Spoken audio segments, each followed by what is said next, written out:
Hi, Rolo. Okay, we are live. Okay. Let's talk about it. So, hi, I'm Janie, And I'm Dan. and we're Achieve the Lifestyle. Today, we're going to talk about the importance of muscles. Muscles? Muscles. Muscle mass. Muscles.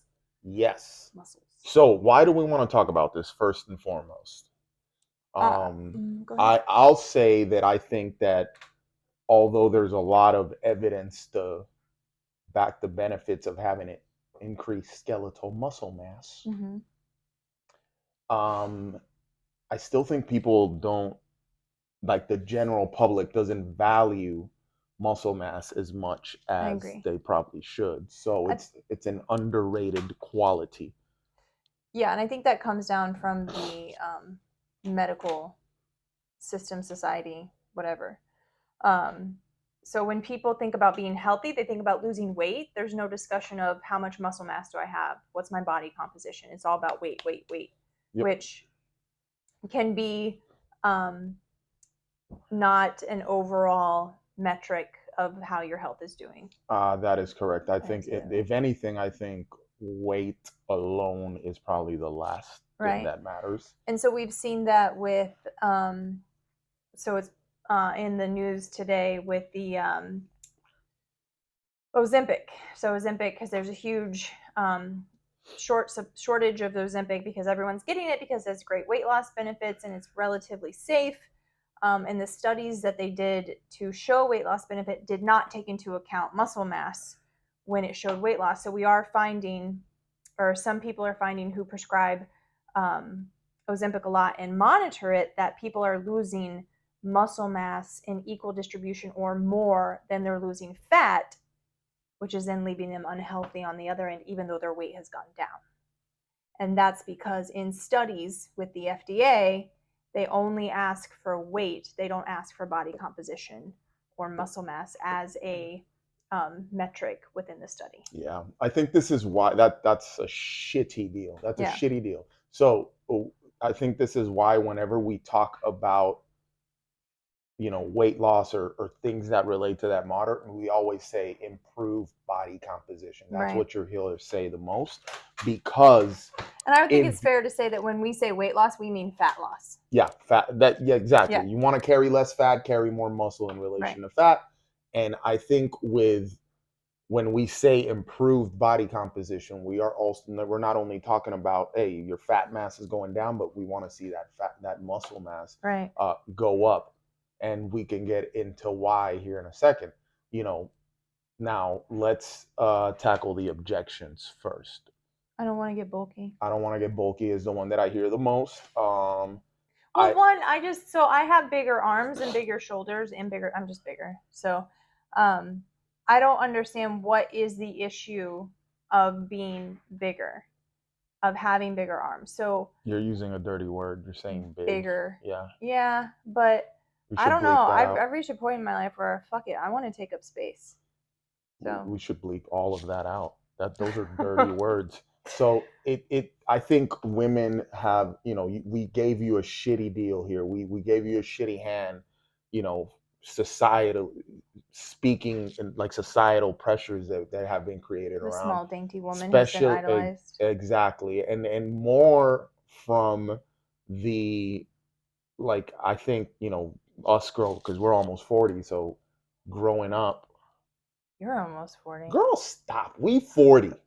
We grew up in the 90s. So in the 90s, if you remember the Cosmo magazines, in stark contrast to what they are now, and not in a good way either, they Heroin had, chic.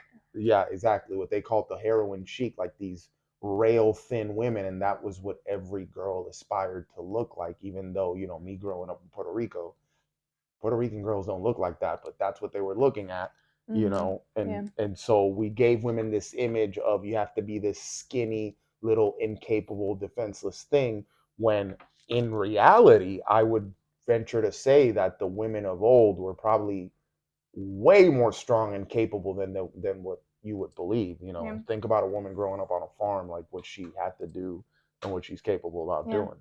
Well, I think it's just like, why did we become so obsessed with how we fit into society as how we look in as a higher level of concern than what is actually good for our health, our longevity.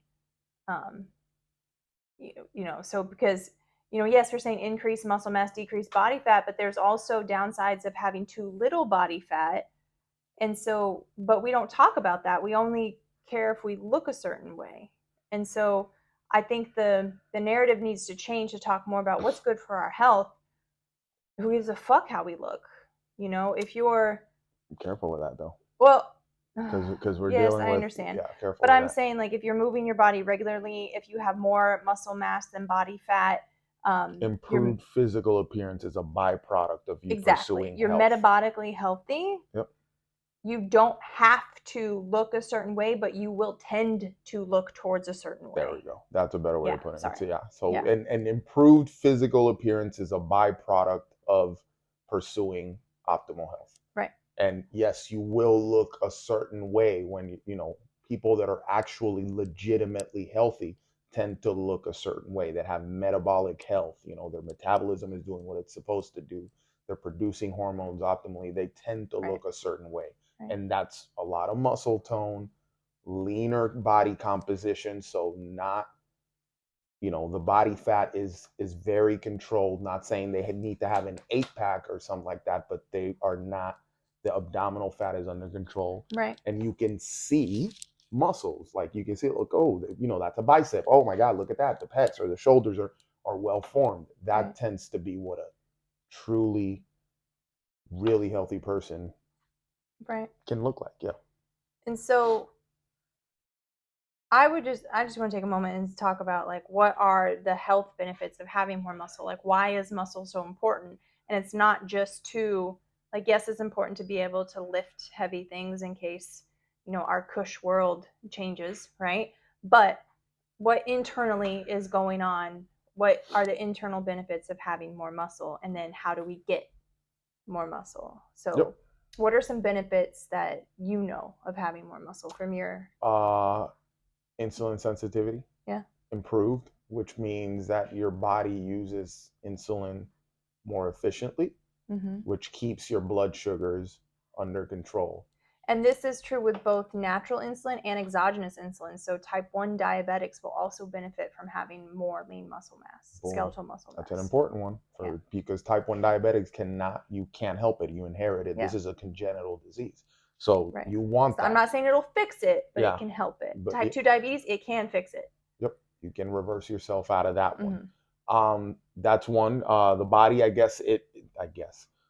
So it takes glucose from the blood. Let's say you eat a carb heavy meal, you know, go in on the carbs. It takes glucose out of the blood and then it stores it in the muscles Muscles, like, as the muscles just suck that yep. glucose up. Not now, this ain't no free reign to go crazy on some carbs, but it means that you probably can tolerate more carbs because you have more muscle mass. The body's going to store a lot of that glucose in the muscles in the form of glycogen. Yeah. Glycogen is when stored glucose. We call it glycogen. If it's in the blood, then it's glucose. Yeah.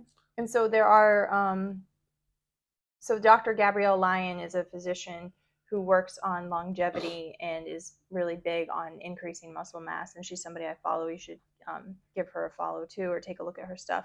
But she published a study saying that skeletal muscle mass is an endocrine organ. And so Mm-hmm. that's interesting to think about it in that regard. Yep, it definitely there's hormonal balance Yep. benefits. Same way that if you have too much body fat, there's a hormonal Yep. storm there that you're messing yourself up. Especially like men, for example, increased body fat means you're aromatizing testosterone, which means you're turning it into estrogen. Right. So you're killing your sex hormones if you have way too much body fat. Yeah. And Yeah. It's almost like all the benefits of muscle. That thing with the guy from SNL where he's dressed as a dictator and he's like straight to jail, uh, right? So you could say, like, do that with muscle. So it's like, want to burn more calories, get more muscle. Want to decrease heart disease, get more muscle. Want to decrease cognitive impairment risk, get more muscle. So you just muscle plays a huge role in Yeah, a you lot just of mentioned a things. big one, burning more calories. If you carry more muscle, your basal metabolic rate Yep. tends to be higher. That means that you burn more calories at rest, just moving around.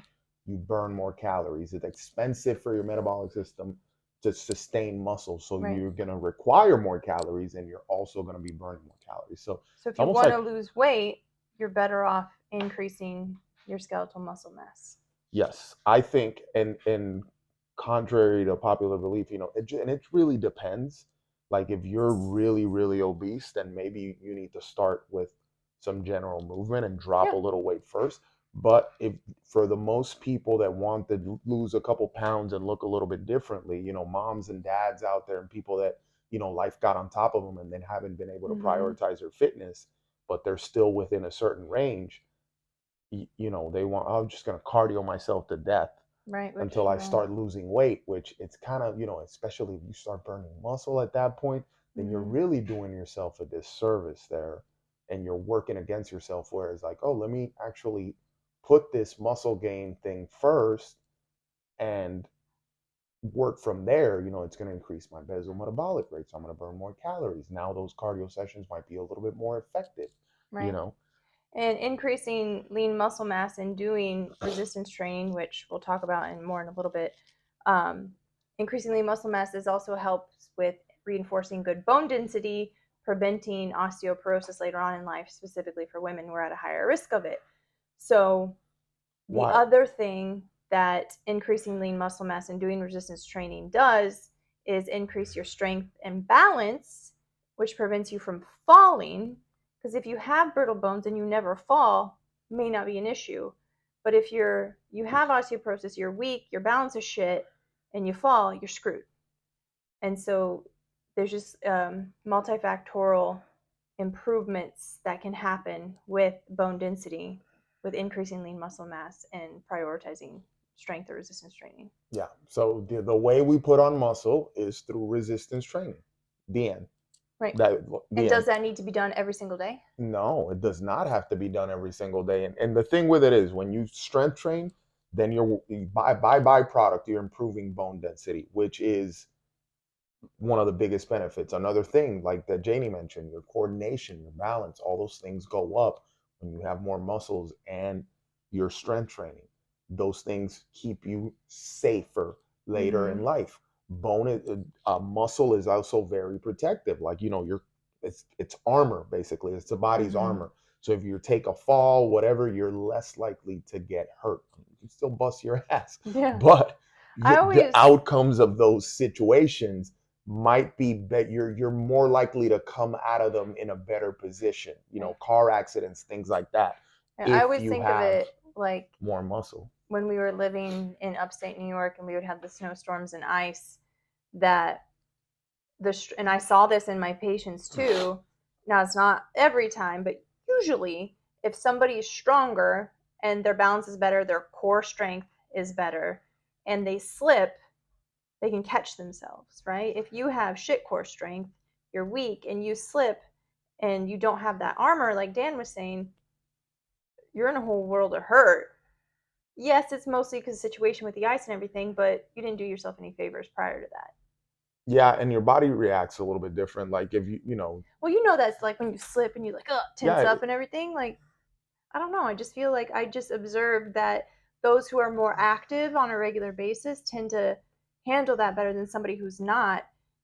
It's almost like they overcorrect and their body can't handle it and they just go. yeah, it's armor. Yeah. It's armor. And not only that, but if you're a little bit more, you got more muscle, you can be a little bit more explosive. Right. So your flinch, you Yeah. can actually grab onto something. It'll be Yeah. a quicker reaction. That's A just lot. a little side note. Sorry. Yeah, Yeah. no, well, and getting into like the older people that fall, Mm-hmm. people that have seen older people fall, they say it's really slow. It's not something that they like and bust their ass. It's like, oh, oh, oh, and they can't really catch Yeah. themselves, Yeah. and that's a byproduct of decreased coordination, decreased muscle mass, and that happens, it's going to happen, Yeah. but if you spend the majority of your life trying to put on and preserve muscle mass and function, then ideally, by the time you become, your more advanced age, then you can still be pretty strong and pretty independent, Right. because you built yourself up and then it's wearing off and it takes longer for you to Mm-hmm. So we're off. I'll use my grandfather as an example. He's 94. Yeah. He's 94. Now, my grandfather, you hear the stories of a man that was larger than life. He was very strong. The first time I lifted weights, he put them in my hands. Um, and he, And he's just tall. He's he's really very tall. tall, at 6'6" something. Like he's probably like six feet. I would say he's just six flat.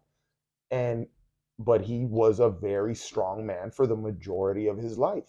And now at 94, dementia got him, but it's taken forever.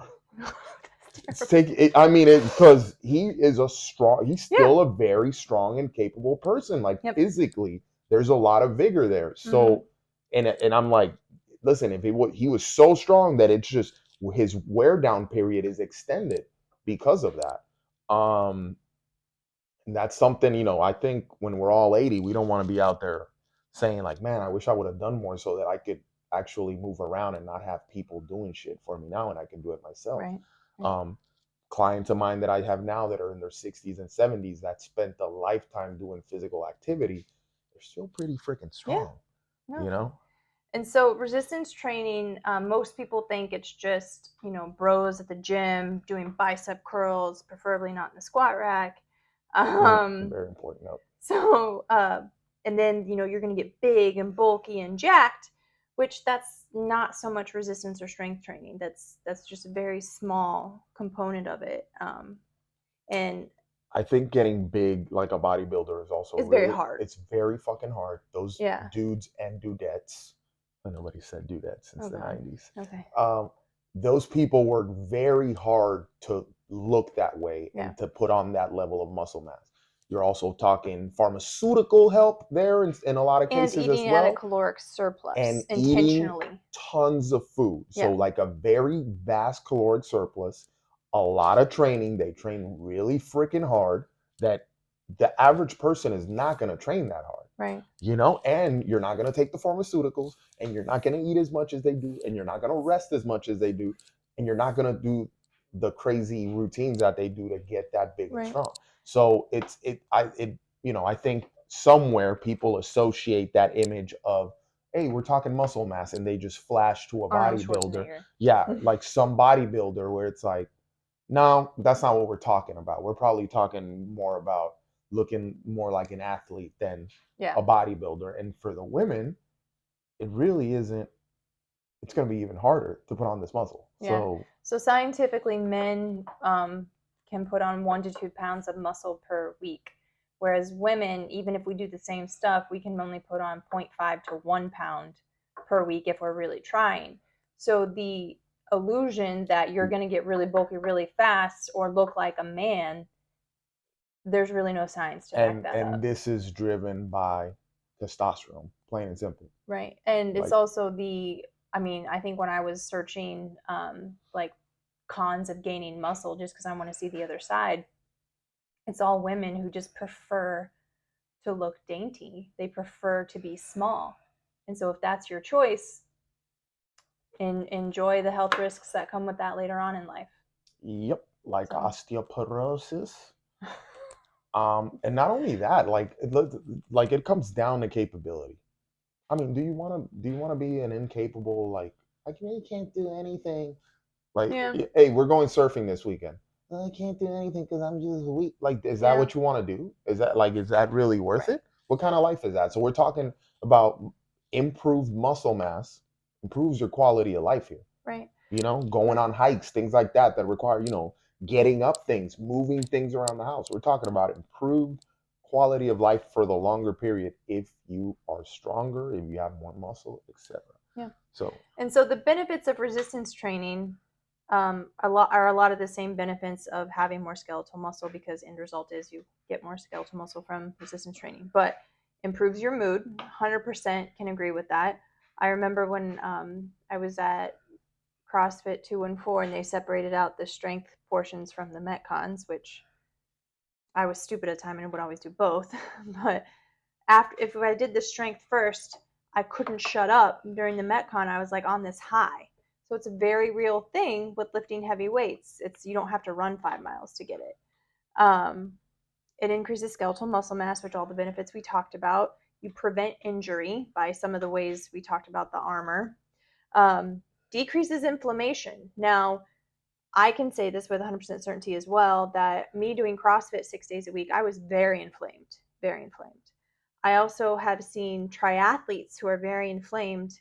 I have a triathlete who has like hardly any body fat. Why is his A1C, 6.4? A lot of inflammation going on. Releases beneficial cytokines, so it helps with internal processes in our body. Has positive effects on our cardiovascular health and helps promote longevity. So you're going to live longer and feel younger while you're living longer, which win-win. Yeah. And Yeah, it's so hard to argue with all of that. if I was like, hey, I want to start resistance training, I never do it, but I want to do it because I saw this YouTube and really fucking motivated me. So let's go. You as a coach, do I need to do it 5 days a week, 2 days a week? No, I usually think brand new people to strength training will respond really well to 2 days a week. Okay. Like really well. And you just do 2 full body days with, smartly programmed. I'm not saying go and do 20 machines or whatever the hell. That's a separate topic. We're not those details, but 2 days a week, you probably respond really well to that. And then as that wanes off, obviously, because the body's gonna adapt and get used to it, and your rookie gains are gonna subside, then you add a third day. Yeah. And then maybe down the road you can add a fourth day as you progress and get more advanced. First of all, I think if you really hit it hard for 2 days, like you get really smart, you go to a good gym, or hire somebody to train you, get a coach in some capacity, or join some good groups that teach people how to lift. I think you're gonna get hooked. I think you're gonna enjoy it. Yeah. You're gonna feel like a bad motherfucker, and who doesn't Yeah. want to feel like a bad motherfucker? Yeah. It Yeah, I think that's the way to Yeah, start. Two I days a agree. week is 2 to 3 days a definitely week. 2 to 3 days a week. Start with two, add three slowly. Sustainability wise, down the line. So here's this thing: you at first you just have a little bit, and you're gonna adapt because you're a rookie. Then as you advance, you're gonna need a little bit more because now you're adapted, and it's not the same stress is not going to give you the same results. So you add a little bit more. But then when you work and you have this foundational work done of strength and movement capacity and all this stuff, then you need less to sustain what you've built. Interesting.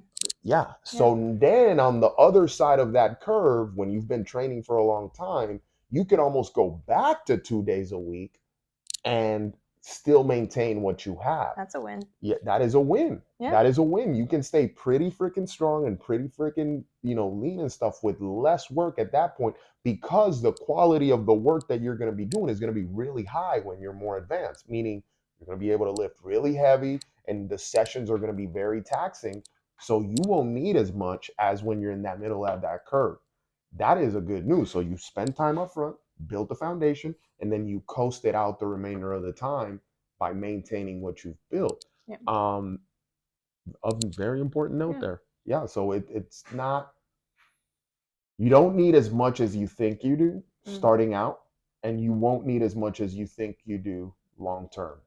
But it's important that you include it, okay? And that when you say I'm going to get in shape, that we're not just talking about losing weight and looking at a number on a scale, that we're talking about like, hey, I'm going to look at my body composition, I'm going to get on an in-body, a DEXA scan, whatever the hell it is, and I'm going to look at my body composition. I'm going to say this number needs to go up, my muscle mass, this number needs to come down, my fat mass, and that is where I'm truly, where you're at. Yep, and that is where I'm truly taking care of myself. Yep. And so you made a good point. So addressing your body composition, finding out what it is as a starting point, and monitoring it along the way. So you can always ask us, link up with a coach or trainer, like you said. So in-body DEXA scan, things like that. The other thing that we're not going to talk about, but I just want to mention, which is important for gaining and maintaining skeletal muscle mass, is prioritizing protein intake. Ooh, yeah. Yep. And so that's where if you know you need to increase your protein and decrease your body fat, I cannot stress the effects of getting a nutritionist or dietitian on board to talk about how much protein do you personally need, how do you get that, and just how is that possible? Because I know for me it was really daunting increasing my protein. I'm a medical professional, and I still met with a dietitian, nutritionist, things like that, and I have learned so much and have obtained so much value from them. So, Side note, when we talk about increasing protein, it's way more than you think yep, that you actually need. So, correct. So that's why it's very yep, important to link with a nutritionist or dietitian. If you don't have one, don't know where to start, please ask us. We can point you to some amazing ones out there. yep. Yep.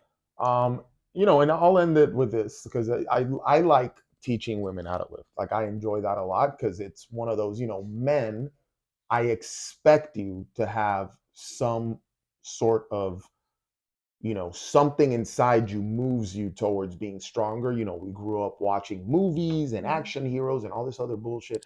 So there's like that can itch inside of you, like, you know, you feel like you want to be stronger. But women are not, they're not afforded that opportunity as often as men.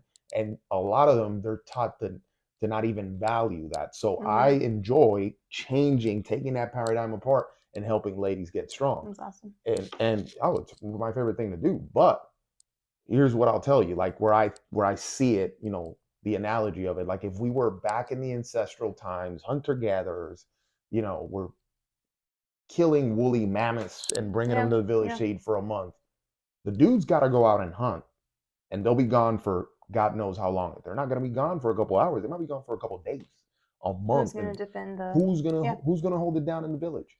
Yeah. Something heavy falls, and you get fuck it's blocking the shit in the village. Who's gonna fix it?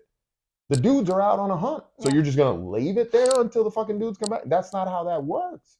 Women have to like Yep. roll their sleeves up and take care of business. And then you're protecting your kids from predators and shit. Like you gotta be strong for that shit. I agree. So I Yeah. just don't see this scenario of like, oh, you're meant to be this dainty little thing. No, Oh, you're meant to be strong as fuck too, okay. goddamn it. Yep. So let us know if you have any questions further, and if we can